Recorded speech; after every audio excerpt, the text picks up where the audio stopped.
Hello, beautiful people. My name's Captain Fidget, and as some of you may know, at the start of the hype season leading up to Generation 9, I released a video called It's Not Too Soon for Scarlet and Violet, actually, which had the premise that Scarlet and Violet had been in production for about 6 years, had been on the back burner and sort of behind the scenes being worked on by the higher-ups at GameFreak, that it was going to have a lot to do with Legends Arceus, and of course, as we now know, none of that was true. So how did this happen? How did what was a very well-researched video turn out to be so verifiably false? Well, a couple of months ago, I did a full stream breaking down exactly what happened, as well as looking at all the other videos I made speculating on Scarlet and Violet and where I was right, where I was wrong. You can find that full stream here. But in this video, I have taken that and streamed it down just to show you exactly what happened with that Not Too Soon video and explain how and why I was wrong. How do we talk about this video? It's such a shame. It's kind of a shame that this is the video that made my channel blow up. Now, it's left me with lots of mixed feelings about it because it's one of my most viewed. I think it's now my second most viewed video of all time. It's the one that a lot of people found me from, including Birdkeeper Toby.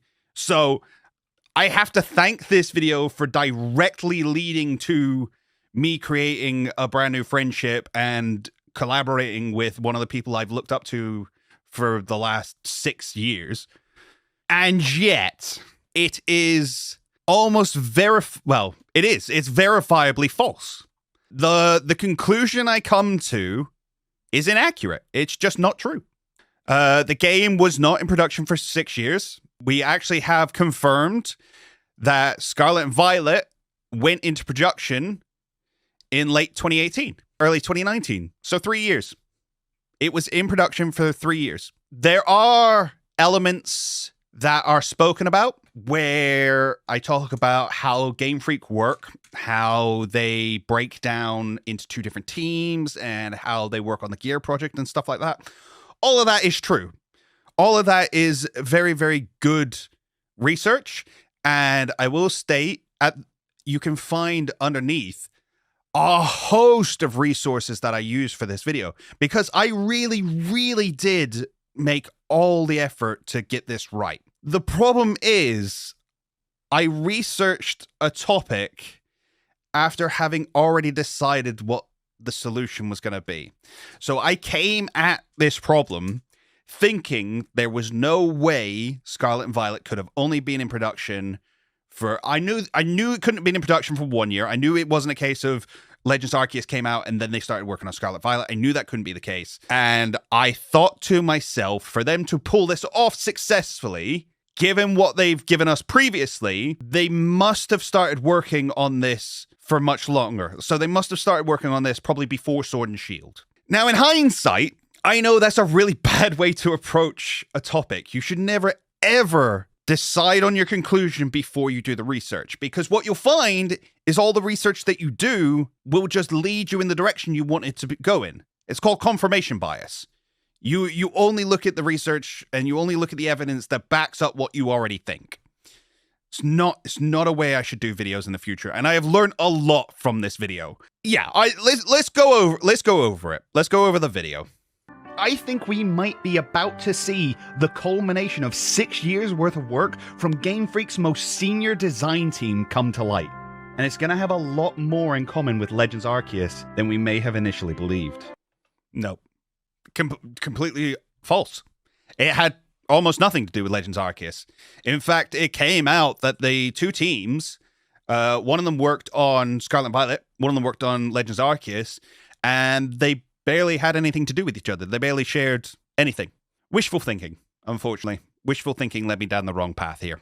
Junichi Masuda has said himself that he prefers working in a smaller team because it makes it much easier to communicate and get ideas across to everyone efficiently. Too many cooks spoil the broth and all that. The thing is that's true. That's a real quote from Junichi Masuda, that he does like working in smaller teams.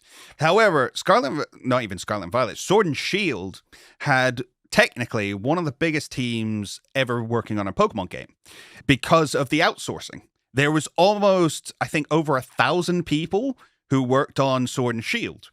So the suggestion that, the trees look bad because a small team worked on it, it's just false. It's just not the case.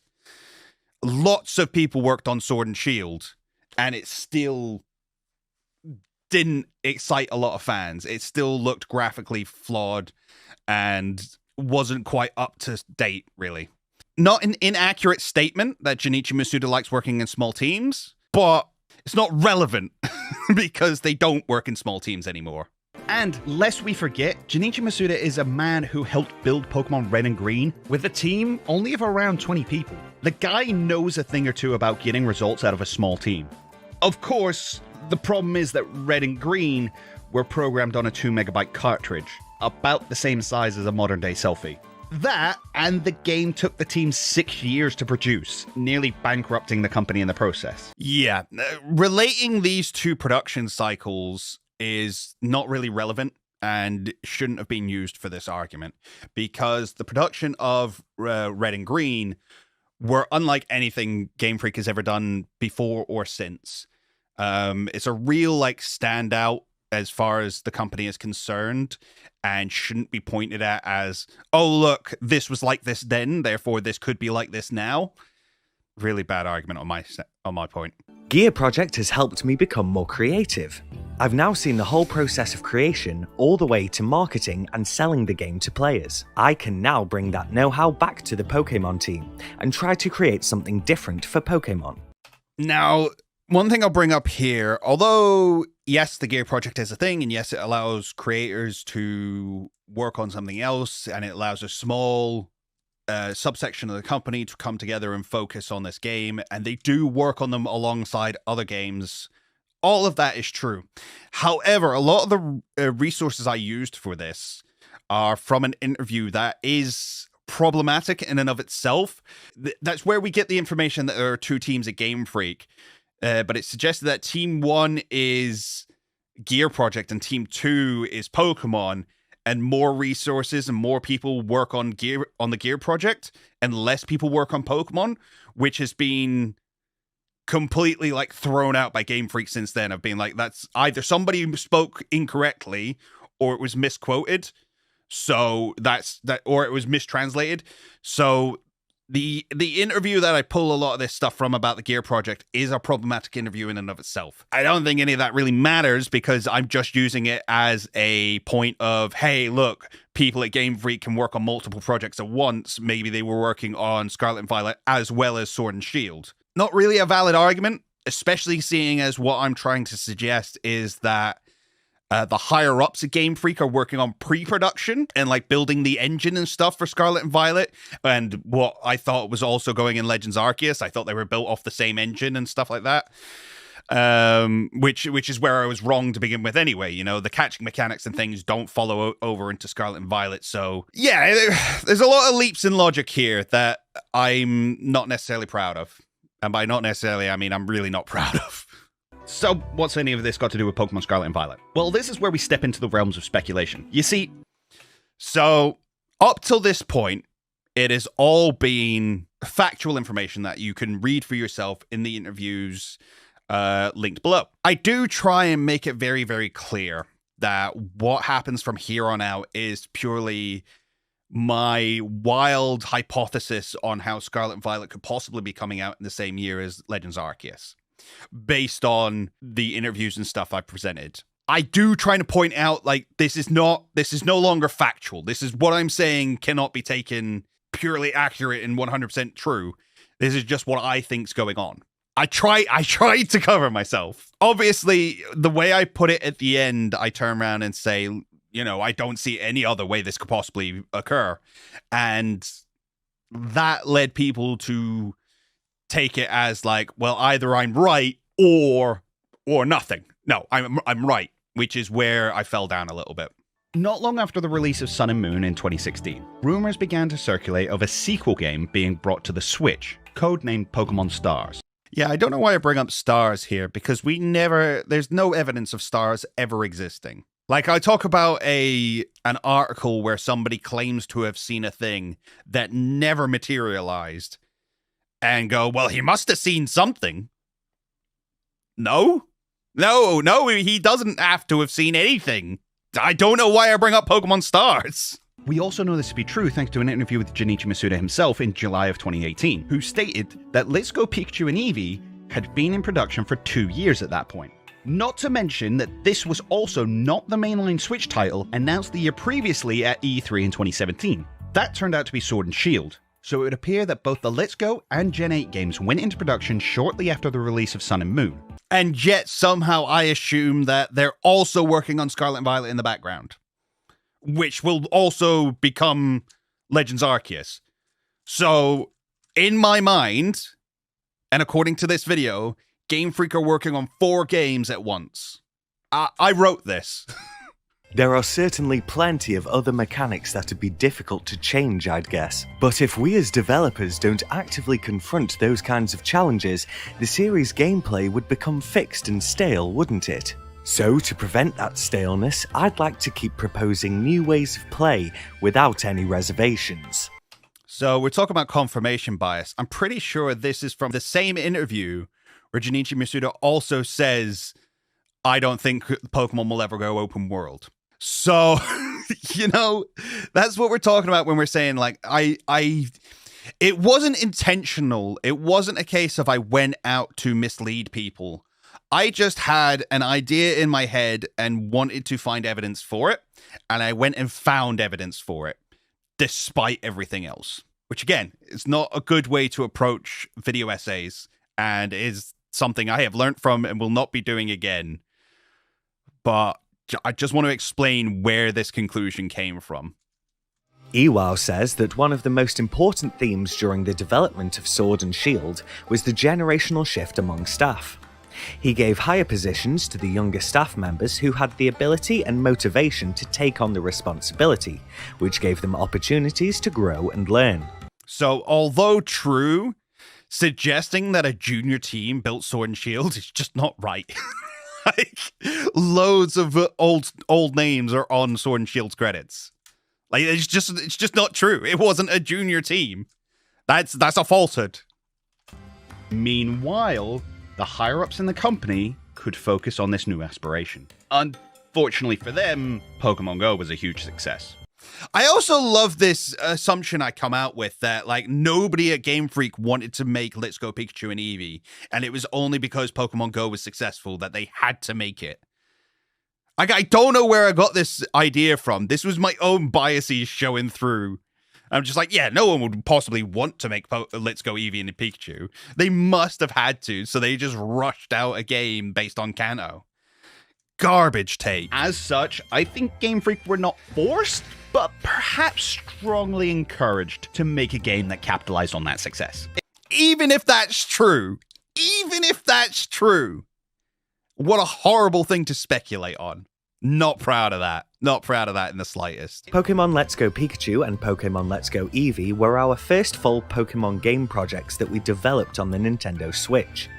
And it was almost sort of a research project for us to learn how to develop on that system. That's the thing. They straight up say there why they do a Kanto game. Because we want to do something we're familiar with so that we can basically learn how to code for the Switch. We're not going to build a whole new game before we learn how to code on the Switch. Let's do a game we already know how to do. And let's add a bunch of mechanics in there that, like, improve it from what it used to be. And yeah, it's one of the most polished games we've had to date. It looks great. To the point where the wild Pokemon in Let's Go Eevee and Pikachu were there from the beginning. That was always intended to be. So much were they liked that they shoved them into Sword and Shield last minute. Sword and Shield was never supposed to have wild roaming Pokemon. That was a thing brought in because of Let's Go Eevee and Pikachu. Work would continue on their open world project with a new catching mechanic implemented to replace the one from Let's Go that would allow players to have a choice to either enter battle with wild Pokemon or simply try to catch them from afar. Lots of people brought up the point to me of, like, at this point, there was no hint to there being a new catching mechanic in Scarlet and Violet. There was no advertisement saying, like, oh, we're bringing over at the very most, we had crouching shown to us. And I just couldn't get it out of my head that this mechanic that I really liked would be dropped a game after it was introduced. And the thing is, some people don't like it. And for a mainline game, they stick with the formula. They stick with what is tried and tested. That's why they have the Legends games. That's why they have the Let's Go games. That's why they have effectively their mainline spin-offs, so that they can try all these new mechanics and give it to people who want it. But the true mainline games can stay with the formula and just ever so slightly adapt. I don't know why I was like, yes, Legends Arceus was great. I liked Legends Arceus. Therefore, Scarlet and Violet is going to be like Legends Arceus. Again, it was wishful thinking. It was confirmation bias. Things were going well, and the project looked like it could make for a great Gen 9 game. Then the discussion of Diamond and Pearl remakes came up. Again, remember, this is best guess here given the information we have available. I believe that when asked to do a remake for Diamond and Pearl... Yeah, again, the idea that it's not Game Freak leading their games that they get to make. The idea that a game development company isn't making their own games and is instead being told by Nintendo and the Pokemon company, which... The Game Freak owns a third of the stake in the Pokemon Company. They basically own the Pokemon Company. Why would the Pokemon Company tell Game Freak what they need to make? It's a... Anyway. So they suggested outsourcing a faithful remake to release alongside this experimental game. Which also isn't true, because at least from what we can gather, Ilka wanted to make a very different game to the one we got. If you have a look at their production art and stuff like that, what they were intending to make was a much different game to the one we got. I don't know how better to describe it from that. It at least feels like, and I'm trying not to speculate too hard here because we've seen how bad that can go, it feels like they had an idea, went to run with it, and then somewhere down the line were kind of pulled back into making this faithful remake. So this whole speculation just doesn't add up. Only one problem. Their entire build up to this point was in a region based off of Spain and Portugal. There was nothing built for a Sinnoh remake. They would need to redesign the entire region from scratch. How would they integrate the cities and the towns and the gyms? But that's the thing. You don't. You said it in the past. Before gyms, before cities, before most people even have Pokemon, strip the whole experience down to what they already had. An open world experience with a damn fun catching mechanic. Yeah, again, suggesting that Legends Arceus is empty because it's working with what they had rather than an actual design choice. Like, don't get me wrong, a lot of design does end up coming from, like, working within your limitations. But the simple idea of, like, no, they clearly had started building... Lewis! Thank you very much for the membership. We appreciate you. By the way, if you want to become a member, find the links and stuff down below. The idea that Legends Arceus is just what they had and wasn't built from the ground up to be what it became... Again, it's showing the lack of faith I have in this company, whilst at the same time saying they're brilliant masterminds who have been working on this for years and years and years. The actual argument contradicts itself. Legends Arceus is the beta test for what Gen 9 is going to be. Wrong. Just wrong. Just not accurate in the slightest. The two games have nothing to do with each other. A game built off of the back of a small team of experienced developers desperate to breathe some life into the franchise. I can't see any other way that these games could be released so close to each other. Well, the truth is, they both went into production after Sword and Shield release. They were both in production for about 3 years. Two separate teams worked on them, and they barely spoke with each other. That's it. That's the long and short of it. 2 games came out 1 year apart from each other. One was more experimental than the other. Both of them attempted this open world-esque formula. Beyond that, the 2 games had nothing to do with one another. I really liked Legends Arceus. I really wish they'd carried over a lot more of the mechanics and a lot more of the aspects that I enjoyed to the mainline games. However, again, I know a lot of people who never wanted that and are glad that they didn't do that. Yeah, this has been an interesting one for me because this video was my very first video to ever blow up, and it has given me so much anxiety over the last 6 to 8 months that it's actually been live. Initially, with all the people screaming copium at me, I had a really in-depth back and forth with Lutu, another content creator well worth checking out, who did actually go to a developers conference and got all the confirmation for us as to what actually happened when the games were produced. There's loads of interesting information there as well about how they developed a new workflow and how their assets are a lot more easy to share amongst the company with their cloud sourcing and stuff like that now. So yeah, for all of you who are in the comments these days just saying this aged like milk, I get it. I really do. It did not age well because it wasn't right. I will still never lose faith that the Pokemon Company, that GameFreak, are trying to produce the best game they can. Because as much as GameFreak, the Pokemon Company, and Nintendo are big conglomerate companies, they don't have your best interest at heart. They just want to make money, and pumping out Pokemon every 3 years or every year is the best way to make money, and they'll just keep printing all the merchandising opportunities and stuff like that.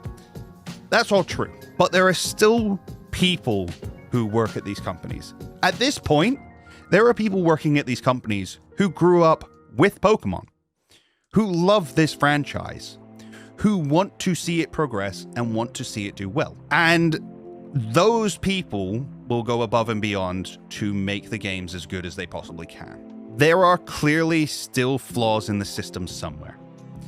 Whether it is how long production time takes, right? Whether it is this 3-year turnaround is just simply not enough. Maybe they need to accept or outsource more.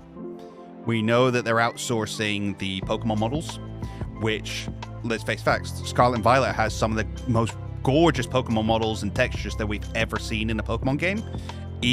Maybe even compared to like Pokemon Snap, I think they're brilliant. So clearly outsourcing them is doing really well. I think at this stage, with Nintendo having access to companies like Monolith, who produced Legend of Zelda, Breath of the Wild, and things like Xenoblade Chronicles, they should maybe be brought in for basically to share their expertise. And I will continue to hope that DLC and patch updates improve the flaws that we have in Scarlet and Violet right now, and wish that Gen 10 is a perfect game that will last generations. The sad truth is, they don't need to do any of that, because Scarlet and Violet is one of the best selling Pokemon games of all time already. It's one of the biggest box launches of the year. People have shown with their wallets that there is no need for GameFreak to worry about any of this. They can keep going on the path they're on, and it will be profitable. Again, my hope is not in the company. My hope is in the people that work at the company, that they want to do better, that they want the best for this franchise. I will not allow that optimism and that wishful thinking to guide my research in the future. I will not, or I will at least attempt not to present false information or information in a misleading way. I have learned a lot from this video. I am glad for the thing this video provided me, which, as I say, is my channel getting out there to a lot more people. It's a shame. It's a shame I wasn't right. And I think that's what makes it hurt more, is not necessarily that I was wrong, but the fact that this level of care and attention that I said was happening will likely never be the case. The machine has beaten down Pokemon and will likely continue to.